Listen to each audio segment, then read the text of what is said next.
যৌক্তিক পর্যায়ে মূল্যস্ফীতি নামিয়ে না আনা পর্যন্ত ব্যাংক সুদ হার কমানো সম্ভব। রাজধানীতে এক অনুষ্ঠানে কথা বলেন governor doctor Ahsan H Mansur. বলেন, সামষ্টিক অর্থনীতির স্থিতিশীলতা ধরে রাখাই এখন বড় চ্যালেঞ্জ। এ সময় বিনিয়োগ পরিবেশ উন্নয়নে কার্যকর পদক্ষেপের কথা বলেন বিডিআ চেয়ারম্যান আশিক চৌধুরী।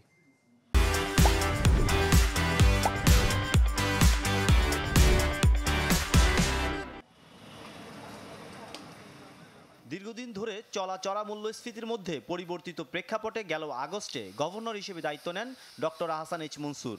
প্রধান কাজ হিসেবে সেই সূচককে বাগে আনতে 3 মাসের মধ্যে নীতি সুধার নিয়ে যান 10%, যার প্রভাবে ব্যাংক ঋণের সুদও উঠে যায় 15% পর্যন্ত। এতে ক্ষুব্ধ হন ব্যবসায়ী ও বিনিয়োগকারীরা। তবে শনিবার এক অনুষ্ঠানে গভর্নর সাফ জানিয়ে দেন, মূল্যস্ফীতি সহনীয় পর্যায়ে না আসা পর্যন্ত ঋণের সুধার কমানোর সুযোগ কম। যেহেতু আমাদের ম্যাক্রো সিচুয়েশনটা ইনফ্লেশনটা কখনোই কম ছিল না, আমরা সবসময় মনে করতাম যে 6, 7, 8% হলেই আমাদের খুব ভালো। আসলে তো নয়।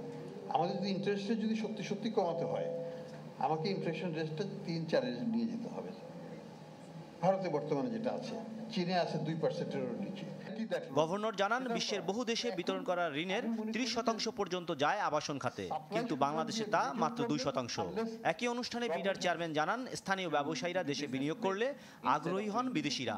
তাই সার্বিক পরিবেশ উন্নয়নে সব পক্ষকে সমন্বিতভাবে কাজ করার কথা জানান তিনি। Local investors have a natural advantage because of the language and because of the fact that they've grown up here. The foreign investors don't have it. There is a bit more that we as a government need to do to help the foreign investor get to the same position as local investor.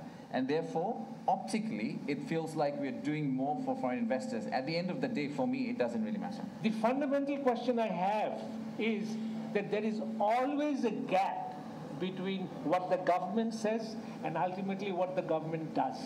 But Bangladesh is a place where policies scuttle, policies get destroyed because the mismatch between the government and the reality on the ground.